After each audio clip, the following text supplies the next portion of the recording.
Até mesmo os documentários estão sujeitos a inverdades, com pessoas interpretando papéis que não fariam se as câmeras não estivessem gravando. É essa persona que obscurece a verdade, e é por isso que alguns documentaristas escolheram ir além dos limites convencionais do cinema, usando métodos secretos para expor um mundo oculto que, de outra forma, seria inacessível. Número 10.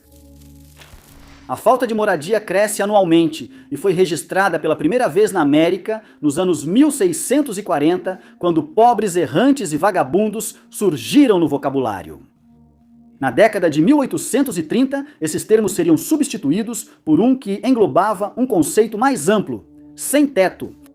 Na década de 1870, a falta de moradia foi reconhecida como um problema nacional pela primeira vez, e na década de 1970, a crise do sem-teto foi declarada. Em 1990, o Departamento do Censo dos Estados Unidos fez seu primeiro esforço para contar os desabrigados na população. Pela primeira vez em anos, o governo reconheceu o problema. O público em geral e ativistas cada vez mais numerosos já estavam cientes dos problemas, com muitos buscando mudar o destino dessas pessoas. No ano 2000, Mark Singer foi um desses ativistas que sentiu ser necessário lançar luz sobre a crise do sem-teto em andamento.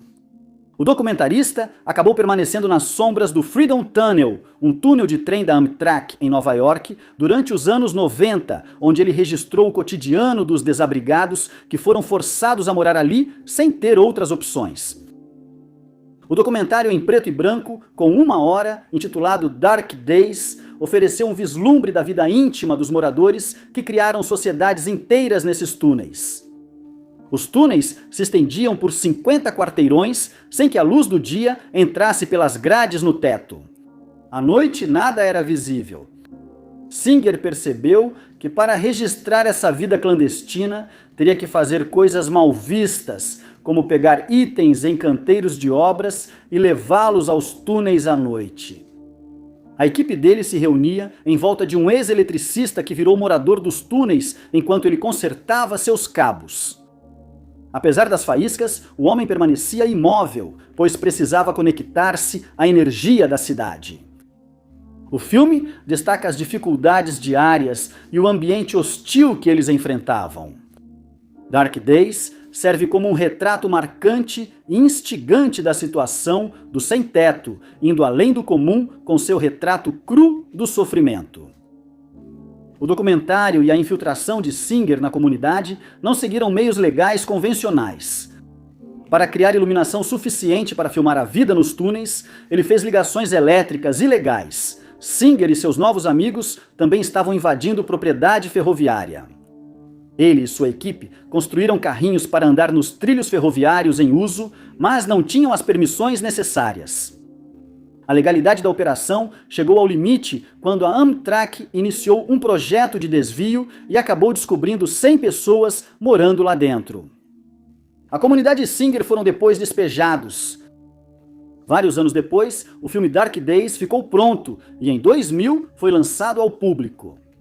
Mas, em vez de ser recebido com cautela, o filme serviu como um catalisador para a mudança social, principalmente em termos de conscientização. O documentário encerra mostrando uma estrutura coberta de madeira compensada. Foi então sugerido que a Coalition for the Homeless conseguiu garantir 40 vales para cerca de 100 pessoas que viviam nos túneis. As cenas finais mostraram conversas de alguns dos que haviam sido deslocados novamente, falando sobre sonhos em seus novos apartamentos do governo e planos de negócios futuros. Número 9. Antes de o jornalista David Farrier lançar seu documentário Tickled, que alavancou sua carreira em 2016, o resto do mundo não tinha conhecimento da perturbadora e clandestina comunidade obcecada pelo aparentemente simples ato de fazer cócegas. A princípio, parece que toda a premissa se apoia em um esporte legítimo de resistência. O jogo das cócegas era divulgado principalmente para homens, geralmente atletas ou militares que precisavam de dinheiro rápido. As câmeras escondidas e o jornalismo investigativo de Farrier mostraram que o esporte promovido pela Jane O'Brien Media era algo além e pior. O documentário Tickled começa de forma descontraída, mas à medida que Ferrier se aprofunda na estranha subcultura das cócegas, ele descobre um mundo explorador e coercitivo por natureza. Em vez disso, o chamado esporte parece mais um fetiche de resistência e uma situação abusiva. Em sua busca por histórias peculiares como repórter de TV, Ferrier encontra um vídeo bizarro de cócegas na internet, apresentado como cócegas de resistência, promovido como um esporte para jovens atléticos que são imobilizados e fazem cócegas uns nos outros. Achando o conceito divertido, ele pesquisa sobre o tema e pede uma entrevista ao produtor do vídeo. Mas ele recebe uma resposta agressiva, o que o leva a se juntar a Dylan Reeve, um produtor de televisão, para investigar os bastidores desse misterioso mundo das cócegas. Os dois fizeram várias postagens em blogs sobre o desenrolar da história, mas receberam ameaças legais da Jane O'Brien Media. A interação entre os documentaristas e os representantes legais é inicialmente cordial, mas as coisas mudam rapidamente quando um dos representantes percebe que a conversa está sendo gravada. A tática, inicialmente amigável, vira intimidação quando tentam forçar os jornalistas a desistir do projeto. Após serem impedidos de acessar um local de gravação, Reeve e Ferrier focaram em ex-participantes do esporte de cócegas de teor sexual. O que descobriram nas entrevistas perturbou profundamente os espectadores. Segundo ex-participantes, os produtores eram muito manipuladores e coercitivos. Caso algum dos participantes ameaçasse expor a natureza abusiva deles, a empresa, por sua vez, exporia suas informações pessoais e até entraria em contato com conhecidos como forma de desacreditá-los. Os documentaristas também descobrem que alguns dos vídeos de audição foram publicados sem o consentimento da pessoa. Por causa das táticas de manipulação e intimidação para silenciar críticos, muitos trechos de Tickled precisaram ser filmados em segredo. Várias conversas com representantes legais, produtores, apoiadores e o enigmático David Diamato também foram gravadas secretamente, e muitas dessas gravações apareceram no documentário expondo uma farsa abusiva e exploradora. Até comentários feitos em off foram registrados.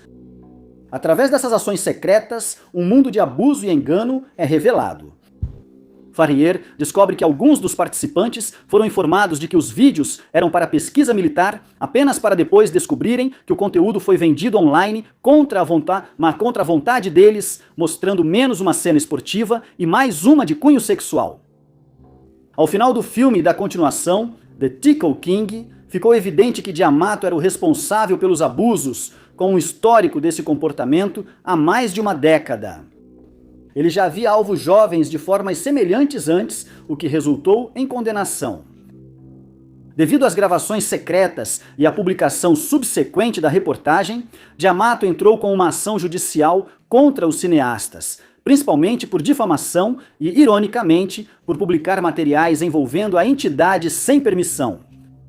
Os processos não desanimaram Ferrier e tiveram um papel importante no filme seguinte ao expor as táticas de intimidação mostradas e discutidas em Tickled. Número 8. Foi em 1948 que a maior instituição do mundo para pessoas com deficiência intelectual começou a funcionar. Era a Escola Estadual Willowbrook, administrada pelo Estado, que acolhia e tratava adultos e crianças com deficiência intelectual. O estabelecimento se destacava no bairro de Willowbrook, em Staten Island, Nova York, e foi projetado para 4.000 pessoas. Mas, em 1965, o prédio servia de residência para até 6.000 pessoas.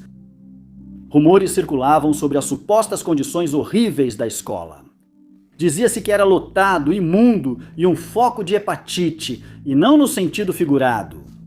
Pesquisadores médicos já realizavam estudos sobre a doença e seus efeitos em Willowbrook. Após pressão pública, a experimentação foi suspensa, levando o senador Robert F. Kennedy a chamá-lo de ninho de cobras. No entanto, só em 1972 que a escola estadual Willowbrook ganharia verdadeira infâmia. Foi o jornalista investigativo Geraldo Rivera quem se infiltrou na instituição com seu documentário revelador Willowbrook, a última grande vergonha, uma denúncia chocante de abusos e condições vergonhosas. Com a orientação do denunciante, Dr. Michael Wilkins, Rivera e sua equipe conseguiram acesso secreto e não anunciado à instituição. Wilkins permitiu o uso de sua chave para a entrada e contou com o apoio do médico denunciante Dr. William Bronston. A visita surpresa da equipe foi uma jogada tática. Como os administradores da instituição não sabiam que seriam filmados e visitados por pessoas de fora, não houve tempo suficiente para eles esconderem a realidade diária da vida dentro de Willowbrook. Rivera e a equipe conseguiram levar câmeras escondidas ao prédio 6, conhecido como a pior área, famosa pela superlotação, sujeira e até falta de roupas para alguns residentes. Com as câmeras, registraram cenas chocantes que mostravam o alto nível de negligência na instituição. Pacientes com deficiências graves eram deixados sem supervisão, vivendo na sujeira, sem roupas, amontoados e sujeitos a condições abusivas. Rivera e a equipe deixaram o estabelecimento horas depois, horrorizados, enojados, indignados. No dia 2 de fevereiro de 1972, foi ao ar Willowbrook, a última vergonha, e o resultado foi uma indignação global. O documentário de Rivera se tornou o catalisador para uma ação coletiva contra a instituição e seu fechamento. Número 7. Sentado no centro de uma comunidade espiritual está Sri Kumare, um guru iluminado que viajou do Oriente e veio para a América para espalhar sua palavra.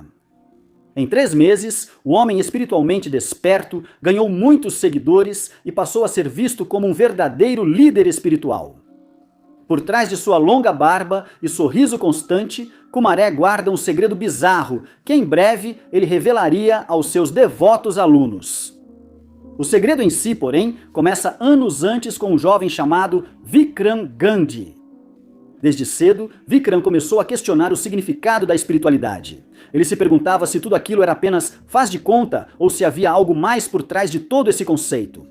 Quando era jovem adulto, ele começou a se afastar de suas raízes hindus. Ao mesmo tempo, ele se surpreendia ao ver a América adotando a espiritualidade indiana, com estúdios de yoga e gurus que diziam estar em um plano espiritual acima dos demais. Vikram começou a filmar um documentário sobre esses gurus e descobriu que, mesmo com muitos seguidores, não havia nada de especial neles. Eles não eram mais santos que seus seguidores. Para provar, ele iniciou uma missão. Vikram deixou barba e cabelo crescerem, adotou todos os adereços místicos, adotou um sotaque e virou o Guru Kumare. Com uma câmera, ele saiu de Phoenix, Arizona, com 2 discípulos, a professora de yoga Kristen e a organizadora de eventos Purva. Seu objetivo era saber se a autenticidade espiritual é apenas uma ilusão criada por nós. Não demorou muito para que as pessoas começassem a reverenciar o documentarista disfarçado, que mantinha suas câmeras gravando o tempo todo pela forma como ele aparentava e se comportava. Kumare não possuía ensinamentos, mas sua persona falsa tornava isso irrelevante. Eventualmente, seguidores começaram a aparecer e a pedir bênçãos, e o guru inventou sua própria bênção e começou a oferecê-la. No documentário de 2011 chamado Kumare, Vikram relata que sua bênção é visualizada como uma luz azul em sua cabeça, projetada sobre seguidores quando suas cabeças tocam a dele. Não demorou muito para que as pessoas começassem a afirmar que conseguiam sentir a luz que ele descrevia, um conceito que ele simplesmente inventou.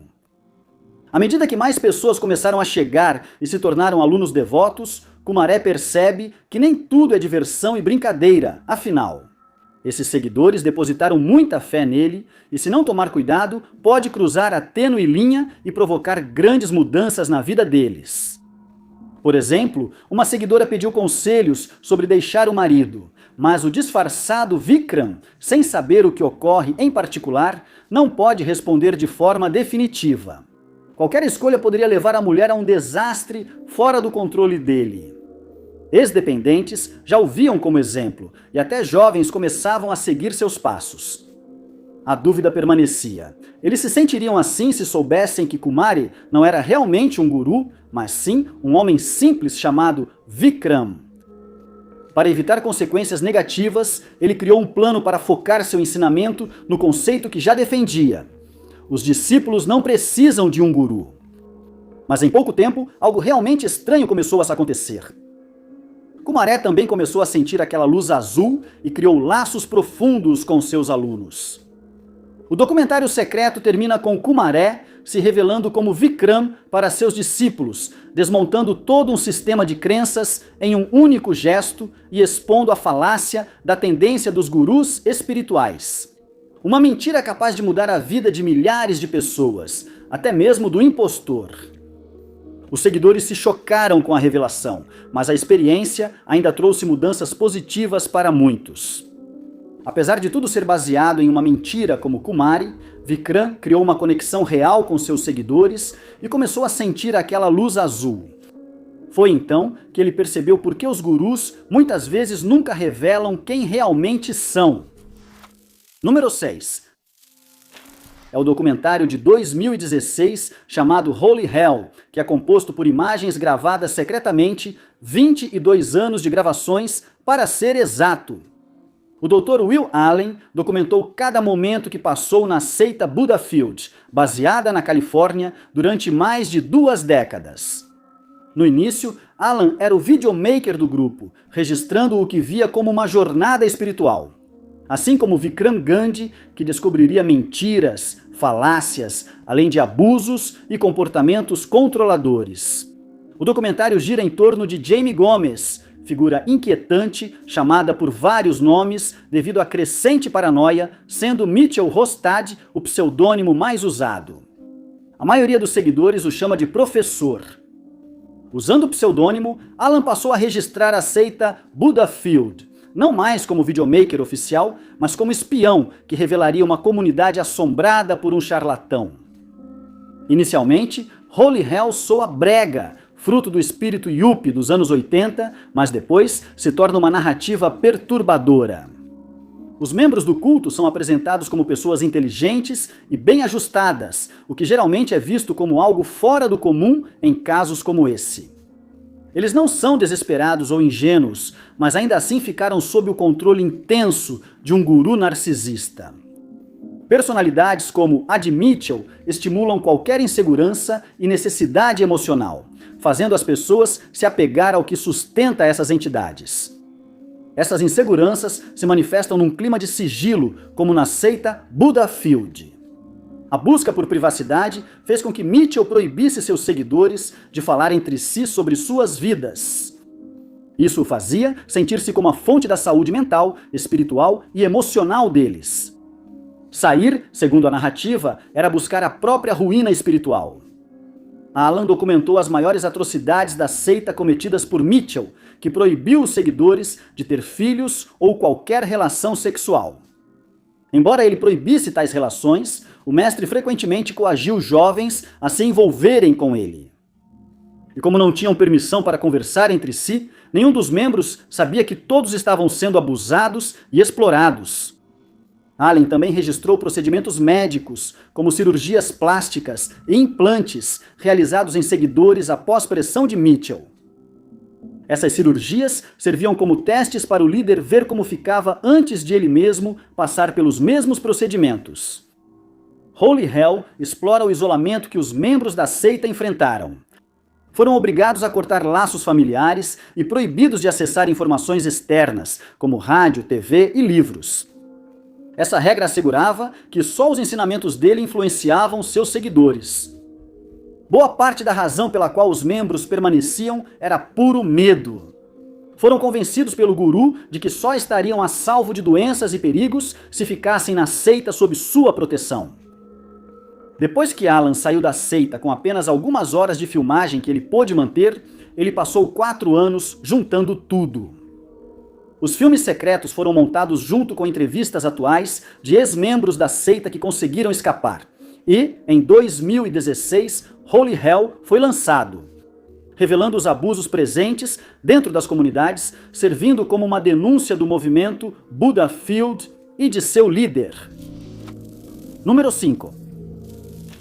Descrita como um documentário de observação, a trilogia Life of Crime acompanha 4 criminosos em Newark, Nova Jersey, ao longo de 36 anos.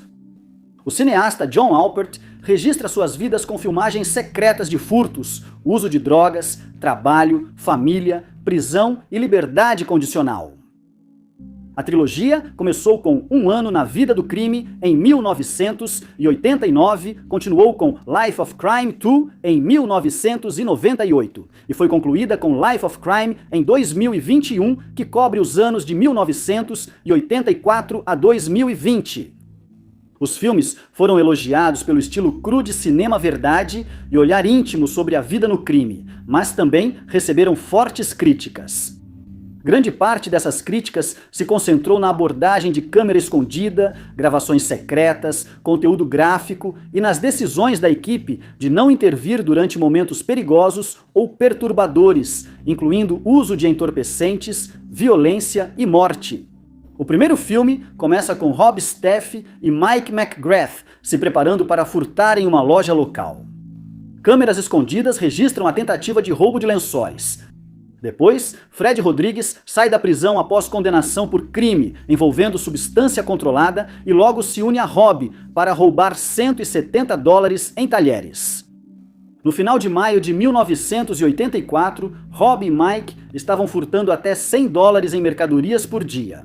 Em julho daquele ano, Fred foi preso por grande furto e homicídio veicular, mas usando um nome falso, conseguiu sair em liberdade.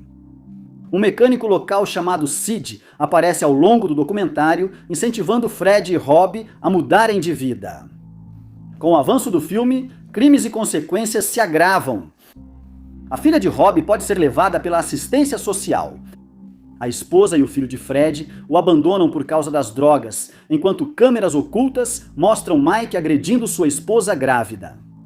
Em Life of Crime TW, o documentário reencontra Rob e Fred 5 anos depois, com ambos os homens na prisão.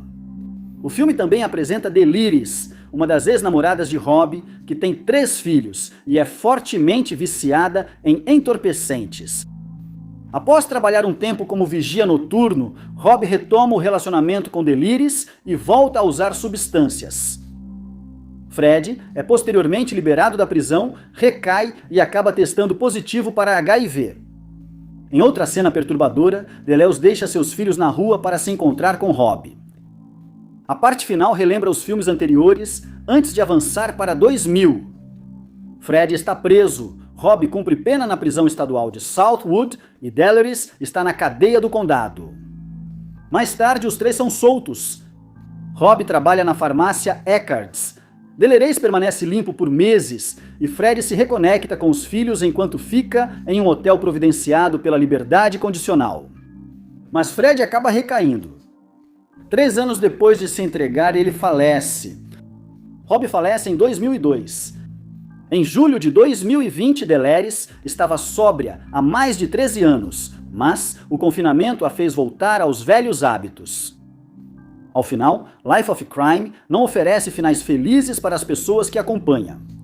Em vez disso, o documentário registra o ciclo brutal de dependência, crime nas ruas, encarceramento e recaída em Nova Jersey, enquanto levanta questões difíceis sobre exploração, observação e intervenção. Número 4. Foi o documentarista russo Vitaly Mansky quem decidiu expor a fabricação por trás da propaganda norte-coreana. No documentário Under the Sun, ele mostra como a vida real em um sistema quase cultista que venera o ex-líder Kim Jong-il como um líder eterno, quase mítico, difere bastante do que as câmeras mostram. Mansky obteve consentimento oficial do governo norte-coreano para filmar, mas não permitiram que a equipe gravasse entre as tomadas. Oficialmente, o documentário seria sobre uma estudante ingressando na União das Crianças, organização juvenil estatal obrigatória que serve como treinamento para a lealdade. As imagens deste filme cobrem mais de 1 ano e mostram a preparação para o Dia da Estrela Brilhante, aniversário de Kim Jong-il. Os cineastas do documentário deixaram que agentes do governo comandassem as cenas, e ao dizer comandar, querem dizer fabricar. Ao deixar as câmeras gravando entre as tomadas, Mansky revela ensaios e artificialidade.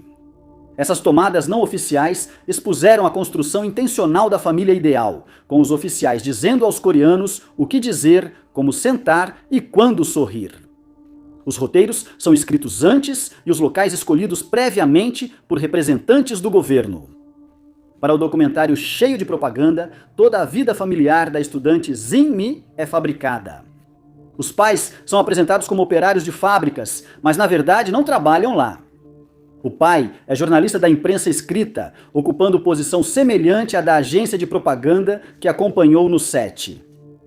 Os cineastas tinham que entregar diariamente os cartões de memória, e o governo decidia o que permitia, censurava ou apagava.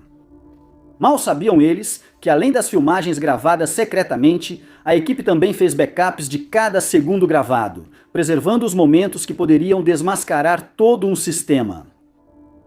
De repente, as autoridades norte-coreanas cancelaram o projeto antes da conclusão do documentário. Por isso, Mansky considerou todas as filmagens do filme livres para uso. O documentário se desviou da beleza original da Coreia, mergulhando em um retrato surreal de como a vida realmente era. O filme está cheio de representações constantes de Kim Jong-un e seus antecessores, comparáveis a Jesus nas igrejas medievais.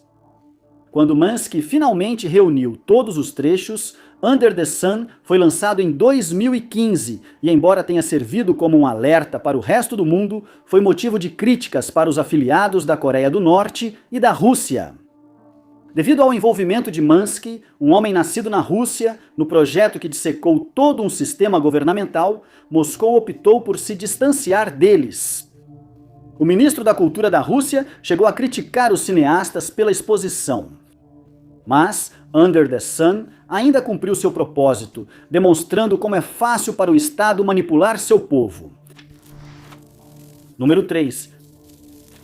O documentário Dominion, de 2018, é intenso demais para a maioria das pessoas, mas destaca a verdade sobre a indústria da agropecuária, mostrando o lado obscuro que os consumidores nunca veem. O documentário é uma continuação do filme Lucent, 2014, que também usa métodos similares aos de Dominion para mostrar o lado sombrio da indústria de criação de porcos na Austrália. Ambos os filmes mostram como a crueldade cotidiana é amplamente aceita na indústria como prática comum. Centenas de horas de imagens de câmeras escondidas e drones revelam a realidade brutal do sistema de abate. E não foca apenas nos métodos desumanos envolvidos no abate de animais de criação, mas também no abuso e negligência que são impostos aos animais nos meses que antecedem sua morte. O documentário australiano é escrito, dirigido e produzido por Chris Delforce, um conhecido ativista pelos direitos dos animais que fez de sua missão expor a indústria da carne e laticínios e desmontar a fachada de criação a pasto, criação ao ar livre e abate humanitário. O filme destaca abatedouros e grandes fazendas na Austrália, registrando secretamente indústrias onde o abuso é comum e os métodos de abate são questionados. Maceração, esfolamento de animais vivos e câmaras de gás surgem de forma chocante no filme. Pesquisadores do Farm Transparency Project se infiltraram em fazendas industriais e abatedouros com câmeras escondidas para registrar as atrocidades que ocorrem ali. Dominion vai além da indústria da carne, infiltrando-se em fazendas e criadouros onde raposas e coelhos são criados e mantidos em condições negligentes e mortos cruelmente para a produção de roupas. A equipe de filmagem também registra secretamente a indústria do entretenimento animal, expondo métodos abusivos que forçam a submissão de animais selvagens. A indústria de pesquisa médica também aparece, mostrando testes desnecessários em uma ampla variedade de animais, incluindo cães, embora 95% dos testes de medicamentos que passam em testes com animais falhem em testes com humanos. O documentário revelador surgiu de um projeto secreto apoiado por celebridades conhecidas. Isso inclui os atores ativistas pelos direitos dos animais Joaquin Phoenix, que narrou o filme junto com Rooney Mara e Sadie Singh. Após seu lançamento, Dominion recebeu o prêmio de melhor documentário, com Delforce ganhando como melhor diretor. O filme recebeu críticas da comunidade agrícola, que o considerou um ataque. Na realidade, Dominion é uma denúncia, um exemplo de cinema-verdade.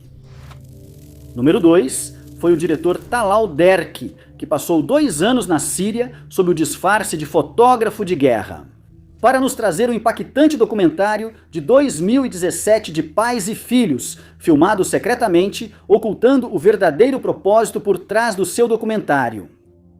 O documentário mostra a vida de Abu, pai jihadista, criando seus filhos Osama e Ayman, registrando a transição deles da inocência infantil à radicalização.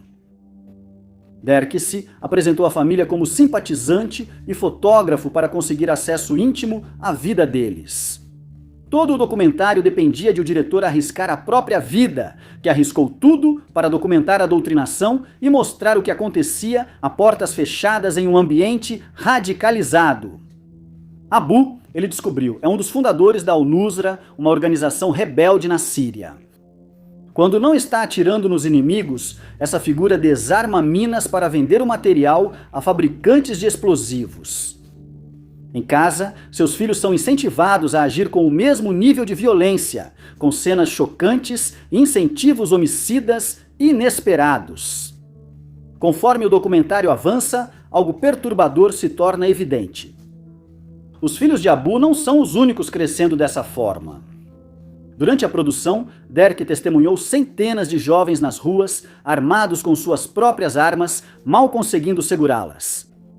Depois, os 2 filhos de Abu voltaram à escola, mas Osama quer agradar ao pai e segue o caminho que ele escolheu. O garoto não era apto para essa vida, mais fraco que seus irmãos. Derk disse que se não tivesse crescido em um país devastado pela guerra, Osama seria artista, não lutador. Pais e Filhos é um filme profundamente impactante do ponto de vista psicológico, de violência incessante, que rompe a negação daqueles que observam de fora e exige que a violência implacável seja reconhecida. Porque agora a insurgência rouba das pessoas a infância. Após o lançamento do documentário filmado secretamente, Derk explicou que sentiu-se compelido a fazê-lo, apesar do risco. Os levantes dessas organizações em sua terra natal foram rápidos e o fizeram parar para refletir sobre como tudo aconteceu. Para responder à pergunta, ele filmou o processo. Como tinha acesso ao país e sendo cineasta, Derk aceitou o desafio. Número 1. Em 2014, O Peso do Silêncio foi indicado como o documentário mais perturbador do ano, acompanhando a vida de Adi Hukin, um optometrista indonésio de meia-idade, enquanto ele confronta os responsáveis pela morte de seu irmão. Toda a vida de Adi foi moldada por um sentimento incessante de luto em sua casa após a purga dos comunistas na Indonésia entre 1965 e 1966, que o privou de conhecer seu irmão. O documentário foi dirigido por Joshua Oppenheimer com o objetivo de quebrar o silêncio e o medo que duraram 50 anos em torno do massacre indonésio. O documentário de Oppenheimer mostra o impacto duradouro do evento nas famílias das vítimas, devolvendo-as ao centro da narrativa após décadas de esquecimento histórico. Os cineastas buscaram promover um acerto de contas, insistindo para que alguém assumisse a responsabilidade. Impor esse esforço era arriscado e, para tal ativismo, a equipe precisaria tomar precauções. Para evitar possível retaliação militar indonésia, os envolvidos no processo permaneceram anônimos. Só Oppenheimer foi citado nos créditos, garantindo a segurança da equipe. Apesar de muitos saberem que estavam sendo filmados para um documentário sobre o massacre, a produção de O Peso do Silêncio manteve grande sigilo. Adi e os cineastas arriscaram a vida só para tentar conversar com alguns responsáveis pela morte do irmão dele. Muitos desses indivíduos, como o tio dele, têm poder local, o que torna isso especialmente arriscado. O Olhar do Silêncio é uma continuação de outro documentário de Oppenheimer, focado na psicologia dos envolvidos em uma matança em massa. Adi reviu partes desse documentário para se preparar para o confronto mais perturbador. Ele se aproxima dos assassinos do irmão durante exames de vista. O optometrista questiona suas ações brutais durante os testes, insistindo que reconheçam o que fizeram. Adi não só usa o exame de vista como uma ferramenta para entrar na vida desses homens, mas também como uma metáfora para fazê-los se olharem no espelho, levando a trocas tensas e confrontos perigosos. O olhar do silêncio permitiu que a família Rookin encontrasse algum tipo de paz, possibilitando que finalmente confrontassem esses homens e os repreendessem por seu comportamento. O filme, embora arriscado, foi necessário para revelar a verdade. A natureza sádica e meticulosa dos assassinatos, nos quais milhões perderam suas vidas. Muito obrigado por assistirem. Se você gostou deste vídeo, não se esqueça de clicar no botão de curtir. Não se esqueça de se inscrever e ativar o sininho para acompanhar nossos vídeos. Eu sou Top 5 Unknowns e vejo vocês no próximo.